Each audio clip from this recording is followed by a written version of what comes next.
You wanted more, so let's do it. Stories from my covert narcissist mother.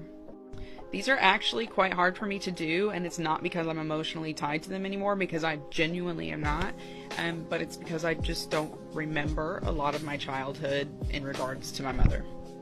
There are no memories of cooking with her. She did not teach me any skills, short of she encouraged me to read at a young age, but then that abruptly stopped. Nothing like that, but I do have a couple of trauma stories and trauma memories, which I think are quite helpful to highlight who she really was. Especially for the douchebags in my comments who say things like, you shouldn't talk about your dead mom. One of the big memories that I have of her involves being kicked out of the car in the middle of nowhere at 17.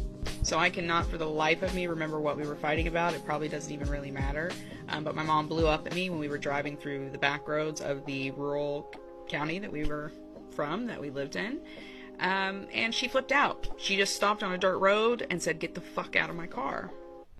At first I didn't think she was serious, and then when I turned to look at her, I realized that if I didn't get out of the car, I was going to experience serious physical harm. That was the first time in my life that I did actually feel like someone was going to kill me.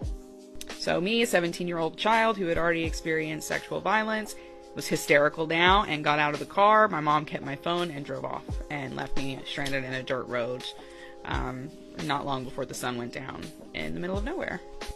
Eventually she did kind of come back around and threw my phone out of the window, my cell phone, and it went into the ditch. And fortunately I was able to recover that and eventually get myself home.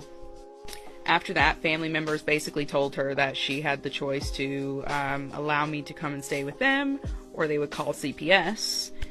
So she allowed me to do that, but joke's on me because it was also an abusive environment there. It's important to note during all of this that these narcissists never contacted my dad to ask if he wanted custody of me. So after that point, it got really, really blurry. My mom moved to a different house. I don't remember it, and I don't remember most of my senior year of high school. The memories I do have do not involve my family and do not involve any house that I lived in.